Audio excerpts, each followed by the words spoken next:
بسم اللہ الرحمن الرحیم۔ السلام علیکم، امید ہے آپ تمام دوست خیر و عافیت سے ہوں گے۔ ایئر انڈیا AI-171 کی انویسٹیگیشن رپورٹ میں کچھ ایسے انکشافات ہوئے ہیں جس نے ایویشن کی دنیا میں ایک نئی مسٹری کھڑی کر دی ہے۔ کریش سے صرف چند سیکنڈز پہلے دونوں انجنز کے فیول سوئچز کو رن پوزیشن سے کٹ آف پوزیشن میں کس نے کیا تھا؟ جب فیول کٹ آف ہونے کے بعد دونوں انجن گھٹنے لگے تو ایک پائلٹ نے پوچھا کہ فیول کٹ آف کیوں کیا، جس پر دوسرے پائلٹ نے کہا کہ میں نے نہیں کیا۔ کیا وجہ تھی کہ ٹیک آف کے اتنے کریٹیکل ٹائم پر ایک نہیں دونوں انجنز کے فیول سوئچ بند کر دیے گئے؟ کیا سوئچز میں کوئی خرابی تھی، یا پائلٹ نے جان بوجھ کر کیا، یا پھر کسی میکینیکل فنکشن کے خراب ہونے کا نتیجہ تھا؟ جانیے میری اس ویڈیو میں۔ اگر آپ نے ابھی تک میرا چینل علمی اسٹائل سبسکرائب نہیں کیا تو میرے چینل کو سبسکرائب کر لیں اور ساتھ بیل آئیکن کا بٹن دبائیں تاکہ میری ہر آنے والی ویڈیو کا نوٹیفیکیشن آپ تک پہنچ سکے۔ دوستوں، 12 جون 2025 کی صبح احمد آباد انٹرنیشنل ایئرپورٹ پر ایک روٹین کا دن تھا۔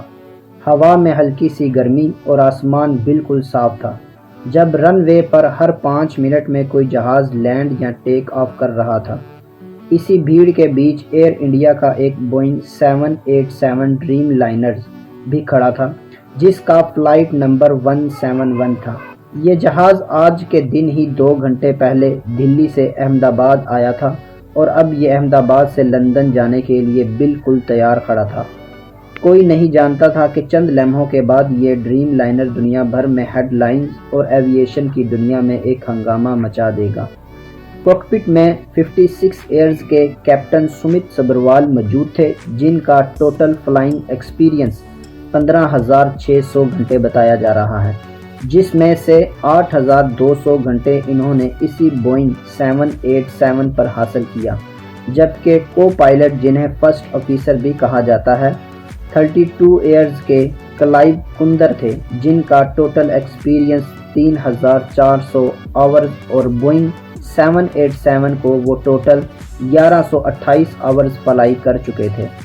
رپورٹ میں بتایا گیا ہے کہ دونوں پائلٹس نے فلائٹ سے قریباً 1.5 گھنٹے پہلے بریتھ انالائسس ٹیسٹ پاس کیا اور فلائٹ کے لیے بالکل پرفیکٹ پائے گئے۔ فلائٹ AI-171 میں ٹوٹل 230 پیسنجر تھے۔ انویسٹیگیشن رپورٹ میں لکھا گیا ہے کہ جہاز میں 54,200 کلوگرام کا فیول بھرا گیا اور جو بوئنگ 787 کے لحاظ سے بالکل نارمل رینجز میں آتا ہے۔ جہاز میں کسی خطرناک سامان کی موجودگی کے نشانات بھی نہیں ملے، سب کچھ معمول کے مطابق تھا۔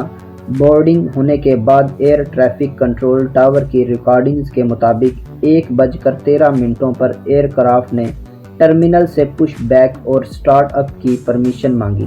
1:33 PM اور 45 سیکنڈ پر ATC نے ایئر کرافٹ کو رن وے 23 پر لائن اپ ہونے کی انسٹرکشن دی اور جہاز کی سپیڈ تقریباً 11 کلومیٹر پر آور تھی۔ موسم بالکل صاف تھا، سب کچھ ایک نارمل ٹیک آف کے لیے بالکل پرفیکٹ تھا۔ ٹیک آف کی پرمیشن ملنے کے بعد 1:37 PM اور 37 سیکنڈ پر پائلٹ نے تھرسٹ لیور اوپر کر کے سپیڈ اپ ہونا شروع کیا۔ 1:38 PM اور 39 سیکنڈ پر ایئر کرافٹ نے ٹیک آف کر لیا۔ یہاں تک جو کچھ بھی ہوا سب کچھ نارمل تھا، CCTV فوٹیجز میں بھی دیکھا گیا، لیکن اس کے بعد جو ہوا اس نے سب کچھ بدل دیا۔ تقریباً 3 سیکنڈز کے بعد ایئر کرافٹ نے 180 نوٹس کی سپیڈ بھی اچیو کی، جس کا مطلب یہ ہے کہ ٹیک آف کے 3 سیکنڈ بعد تک بھی انجن ترس پروڈیوسڈ کر رہا تھا۔ انہاسڈ ایئر کرافٹ فلائٹ ریکارڈر کی مدد سے معلوم پڑا کہ اس کے فوراً بعد انجن 1 اور انجن 2 کے فیول کٹ آف سوئچز ایک کے بعد ایک صرف 1 سیکنڈ کے وقفے سے رن پوزیشن سے کٹ آف پوزیشن میں تبدیل ہو گئے۔ انجن کی فیول سپلائی اب کٹ کی گئی اور اب ان کی N1 اور E2 ویلیوز تیزی سے گرنے لگی، یعنی انجن کا تھرسٹ تیزی سے کم ہونے لگا۔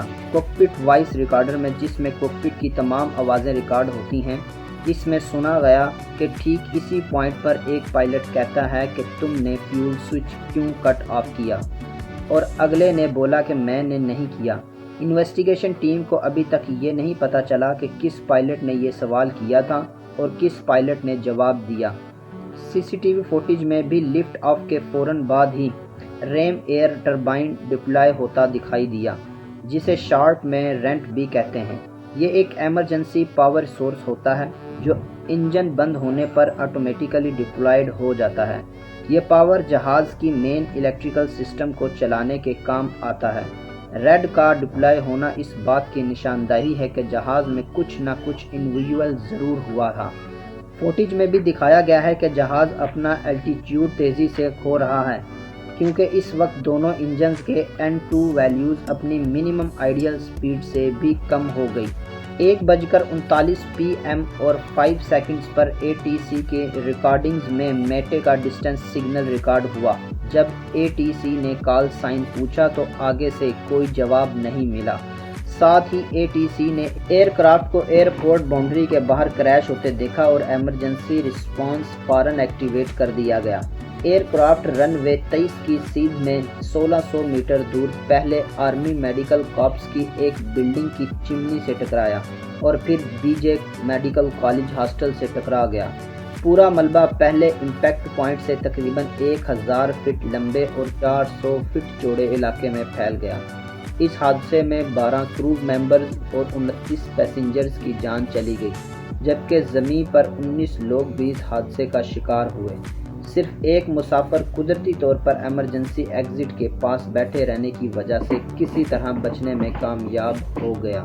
15 پیجز کی اس ابتدائی انویسٹیگیشن رپورٹ میں ایک چیز ڈیٹیل میں لکھی ہے، جیسا کہ کریش کے بعد ملبے سے فلیپ ہینڈل اسمبلی ملی جو 5 ڈگری کی فلیپ پوزیشن میں موجود تھی، جو کہ ایک normal take off flap setting ہوتی ہے، اور یہ چیز EAFR ڈیٹا سے بھی کنفرم ہوئی۔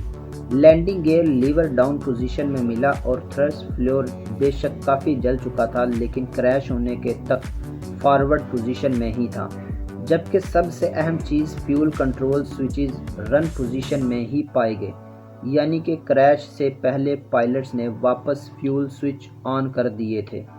اب یہ فیول سوئچز نارملی ایسے ڈیزائن ہوتے ہیں کہ صرف کوئی انسان ہی انہیں بند یا کھول سکتا ہے۔ دونوں سوئچز کے لیفٹ اور رائٹ پہ ایک لاکنگ میکانزم دیا گیا ہے۔ میکانزم کا کام ہے کہ ایکسیڈنٹلی آن یا آف ہونے سے بچانا۔ جب بھی پائلٹ کو انجن کا فیول اوپن کرنا ہوتا ہے تو اس میں پائلٹ کے دونوں ہاتھوں کا استعمال ضروری ہوتا ہے۔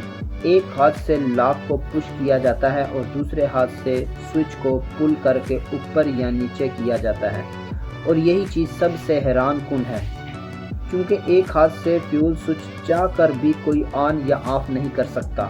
اب اگر تو سوئچ پائلٹ نے بند نہیں کیا، جیسے کہ کوکپٹ وائس ریکارڈر میں سنایا گیا، تو پھر کس نے کیا؟ اور اگر یہ غلطی سے بھی ہو گیا تو سوال یہ ہے کہ دونوں سوئچز غلطی سے کیسے بند ہوئے، وہ بھی ایک کے بعد ایک۔ انویسٹیگیشن رپورٹ میں یہ بھی پایا گیا کہ دونوں فیول سوئچز 1 سیکنڈ کے وقفے سے بند ہوئے تھے۔ بعد میں یہ دونوں سوئچز دوبارہ آن بھی کیے گئے تھے، لیکن تب تک بہت دیر ہو چکی تھی۔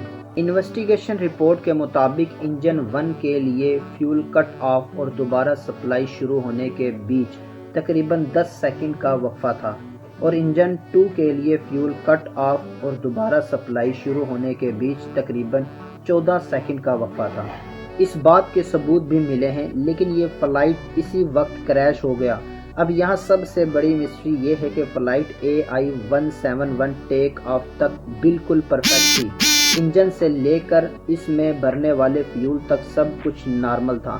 انویسٹیگیشن ٹیم نے فیول ٹینکر جس کی مدد سے AI-171 کو ری فیول کیا گیا تھا، اس کی فیول سیمپلز بھی لیے گئے، لیب میں چیک کیے گئے، لیکن اس میں بھی کوئی گڑبڑ نہیں پائی گئی۔ اگر سب کچھ ہی پرفیکٹ تھا تو پھر فیول سوئچز کو جان بوجھ کر بند کیوں کیا گیا، یا کہیں ان کا لاکنگ میکانزم خراب تو نہیں تھا؟ ایئر انڈیا 171 کے کیس میں جیسا اسے سوشل میڈیا پر سوسائیڈل مشن بنا کر دکھایا جا رہا ہے، ویسا ہرگز نہیں لگتا، کیونکہ ابھی تک کی انویسٹیگیشن کے مطابق پائلٹ نے ایک پوائنٹ پر آ کر فیول سوئچز واپس آن کیے تھے۔ اگر نیت کچھ اور ہوتی تو ان کو آن نہیں کیا جاتا۔ دوسرا وہ دونوں اچھی طرح رسپانسیو تھے اور کریش سے 2 سیکنڈ پہلے انہوں نے ATC کو میڈے کا ڈسٹنس سگنل بھی دیا تھا، اور تیسرا یہ کہ کریش سے چند سیکنڈ پہلے ایئر کرافٹ کی نوز اوپر دیکھی گئی اور فلائٹ ڈیٹا نے بھی اسے کنفرم کیا تھا، یعنی ان کو امید تھی کہ انجن دوبارہ تھرسٹ دے گا اور جہاز شاید واپس اوپر اٹھ جائے گا۔ اگر یہ جان بوجھ کر کیا جاتا تو پھر کیا ہی مطلب تھا ایلیویٹرز کو ٹیک آف پوزیشن میں رکھنے کا۔ اس بارے میں آپ کی کیا رائے ہے مجھے کمنٹ سیکشن میں ضرور بتائیں، اور اس ویڈیو کو زیادہ سے زیادہ شیئر کریں تاکہ اس کی انفارمیشن لوگوں تک پہنچ سکے۔ اگلی ویڈیو میں میری اور آپ کی ملاقات ہوگی، تب تک کے لیے اللہ تعالیٰ آپ کو اپنی حفظ ایمان میں رکھے۔ اللہ تعالیٰ آپ کا حامی و ناصر ہو، آمین۔